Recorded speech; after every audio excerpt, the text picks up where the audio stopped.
Here's something I just learned about the dashboard system.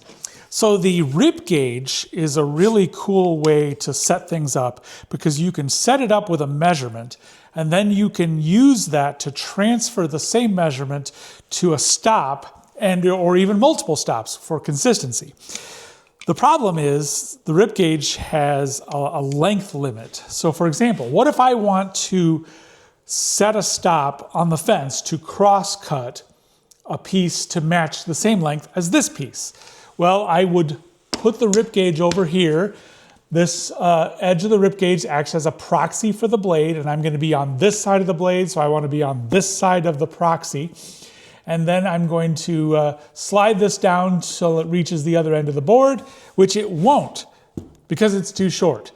Doesn't mean the rib gauge isn't great, but it's not going to work for this particular case. So what do? Well, one thing I could do is notice that, well, the saw has been making little marks on this blue strip. I could just put the board here and slide it up there and just kind of eyeball it, you know? And this would work to a certain a level of precision, but it doesn't feel very accurate.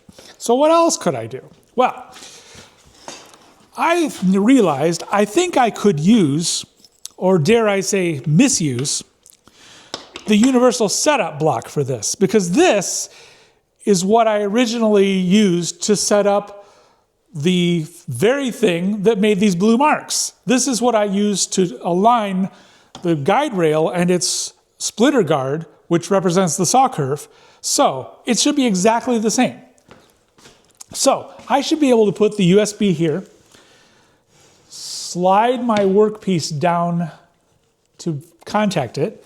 Now, drop this guard and slide it to contact the other end of the piece. And now, I believe I have set this stop for cross-cutting to match the length of this piece. I should point out that this isn't really the way the USB was designed to be used, and it certainly isn't going to take the place of the rib gauge because the rib gauge works on both sides of the blade. This will only work on this side of the blade. Nonetheless, I think this might come in handy in the future